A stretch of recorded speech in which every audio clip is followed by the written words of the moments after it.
Hello everyone, this is Simplepreet Kaur from Aussizz Group and I'm a registered migration agent here.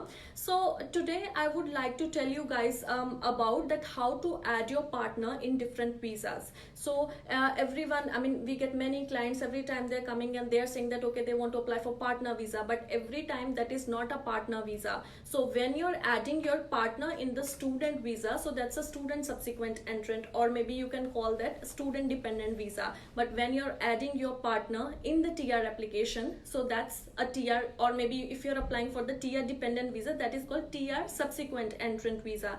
And when you are applying for a partner, when you're applying for a visa for your partner after your PR, then that is called partner visa. So let's start with the student visa. Okay, so when you have your student visa, and if you want to apply a visa for your partner, you can apply for student dependent visa, and that visa can be applied onshore or offshore as well. And we recommend you, when you're left with your, you should be having at least 1 year of your student visa left when you want to add your partner in your application. So what does that mean? Because the student dependent visa processing time is around 7 to 8 months or maybe more than that. So it is better to have at least 1 year of visa, the main student visa, so that at least you can apply your partner's dependent visa, student dependent visa. And again, student dependent visa can be applied onshore or offshore as well, and you have to add your partner in your health insurance as well, so that you can maintain the student visa condition. Also, I would like to discuss couple of things. And okay, when you are applying for a student extension, let's say you have applied for a student visa and you have deferred your a semester, or you have not completed couple of units and you need to extend your student visa, and we recommend you to add your partner in your student extension itself, because that takes less time. It takes only 1 to 2 months to get the student visa at that time, and in the student extension you can add your partner as well, so that it takes less time to get your partner's visa as well. Now okay, let's come to the work rights. If we talk about work rights, so if the main applicant, who is the holder of the student visa, is doing bachelor's qualification or lower than that, then the secondary applicant would be getting only 40 hours per fortnight work rights. All right, but then if you are studying, the main student visa holder is studying masters or a higher qualification, then the secondary applicant would get full work rights. And also, if it is about funds, when you're applying for the student dependent visa, it's mandatory to show the funds, because that shows the incentive to go back to your home country when you're applying for a student dependent visa. But when you're adding your partner in the student extension, it's totally it totally depends on case to case, or it depends on your level of country or the level of university you are going to. It is not mandatory in every case to show the funds, but when you are applying for a student dependent visa, it is mandatory to show the funds. All right, then next thing I would like to discuss is child. When you add your child, like if the child is newborn, and if you want to add your child in your student visa, if your child is already born in Australia during your student visa, so you can add your child in the same application by sending an email and mandatory documents, which are maybe the birth certificate or the passport, by sending it to the immigration, and you can add your child in the same student visa application. But when your student visa has already been granted and your child is born outside Australia, you have to apply for the student dependent application for your child as well, to add your child in the same student visa application. Now let's come to the TR. Then how to add your partner in the TR. Okay, so basically TR is applied after 2 years of study in Australia. All right, so if you're meeting the Australian study requirement of 2 years, then you can apply for TR. But there is a clause for TR that you must be onshore to lodge TR application, and when your partner is onshore, you can add your partner in the same application. But if your partner is not onshore, you cannot add your partner in the same application. You have to get your TR first, and then you can apply for TR dependent for your partner, which is again gonna take the same time. So a TR application, it depends, it might take 3 to 4 months, but once your TR is granted, you can lodge TR dependent for your partner, and it might take the same time. It might take another 3 to 4 months. But there is a difference between, you know, the price when you apply TR and TR dependent, or when you add your partner in the TR application, or when you apply for TR dependent application. When you are adding your partner in the same TR application, you have to pay the fee for the primary applicant, and for the secondary applicant the fee is just half of that, the fee of the primary applicant. But when you apply a TR dependent application, you have to pay the full amount for the primary applicant.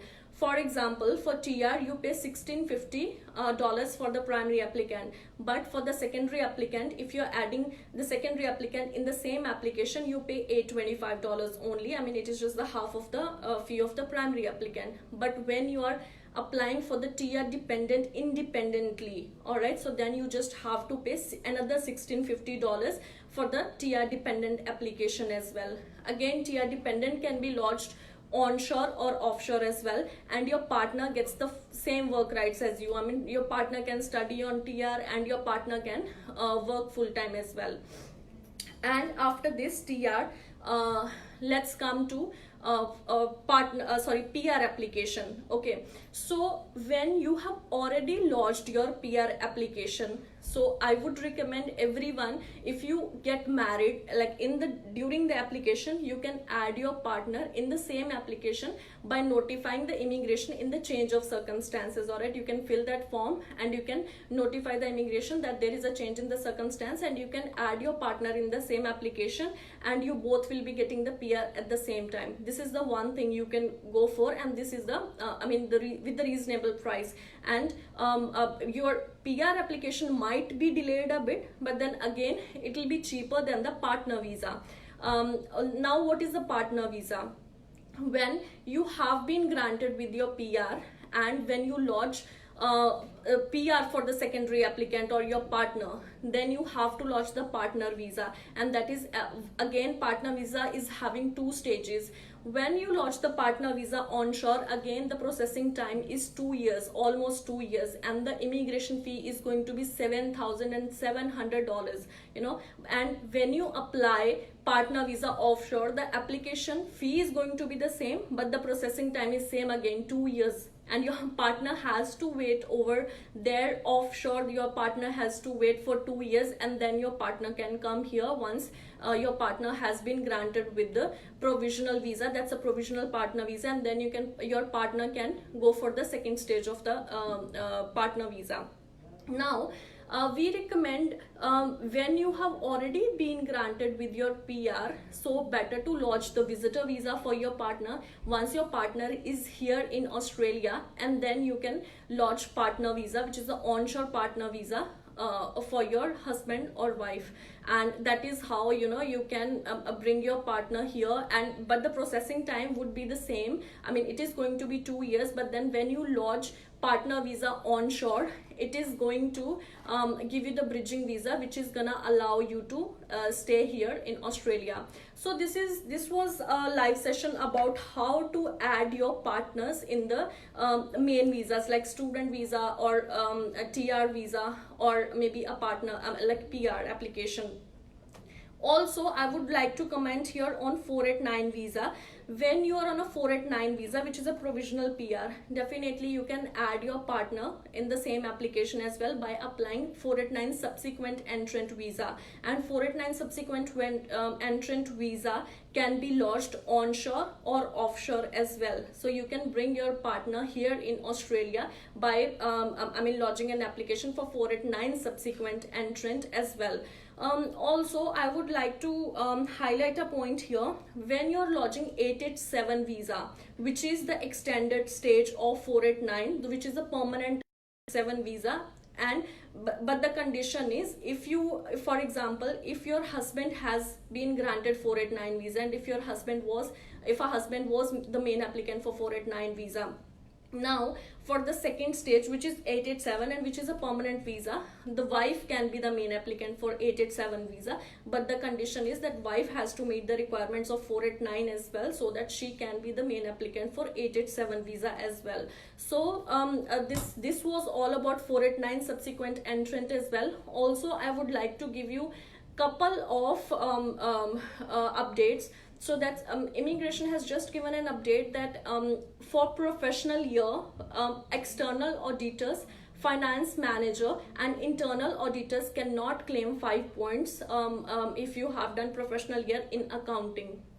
So unfortunately that's a bad news, that only accountants and tax accountants and management accountants can claim the professional year 5 points, like in the expression of interest. So, and if I talk about the recent updates on the invitation rounds, then unfortunately the invitation round didn't go well. So again, there were not many invitations this month as well. So let's hope for the best that we are expecting more of the invitations next month, but we cannot predict the number of the invitations in next month as well. So I would recommend everyone to seek alternative options as well for the invitations. And see, if you want to stay here in Victoria itself, you will have to work on the points. I mean, the points can be 85 or 85 plus. It might be 90, because after 16th of November the point system is going to change. All right, so if you want to stay here in Victoria itself, you have to work on your points. But otherwise, if you don't have enough of the points, then you can go for some alternative options, and those alternative options can be different states. It can be Northern Territory, Tasmania, or any other state. It might be South Australia, Western Australia, or yeah, so it can be any other state like Queensland as well. All right, so basically I would recommend everyone to work on the points or seek alternative options. So since in this invitation round there were around 100, I don't have the exact number of the invitations, because the statistics would be coming after 1 or 2 weeks. Immigration would reflect the statistics on the immigration site after 1 or 2 weeks. But as per Aussizz data, the number of invitations were really less, and there were not many invitations for 189 as well, but there were definitely more invitations for 489 visa. Not many, but then again around 100 or 200 invitations for 489. And here I would like to recommend people who are under pro rata occupations, they can go for the family sponsorship as well. Why? Because I have recently seen that even pro rata occupations are getting the invitations under this family sponsorship as well. So work on your points. If you are in Victoria, you have to work on your points, but otherwise you can try to go to some regional states, so that you can get the invitation, and try to go to the regional states, so that at least you are eligible for 491 visa. So 491 visa is going to be introduced after 16th of November. So there are going to be many changes after 16th of November. What are those changes? So every single applicant would be getting 10 points. All right, so if you're married and if your partner is having the positive skill assessment, then you're getting 10 points. If your partner is not having the positive skill assessment, then if your partner is only having 6 each, then you're getting 5 points. And immigration has introduced a ranking system as well, so better to be prepared for the future as well. So since the point system is going to change, I would recommend everyone to seek the regional options as well. And in case if you have any queries related to any visas, you can contact me in Aussizz group. My contact number is 0414 020 215. Thank you so much.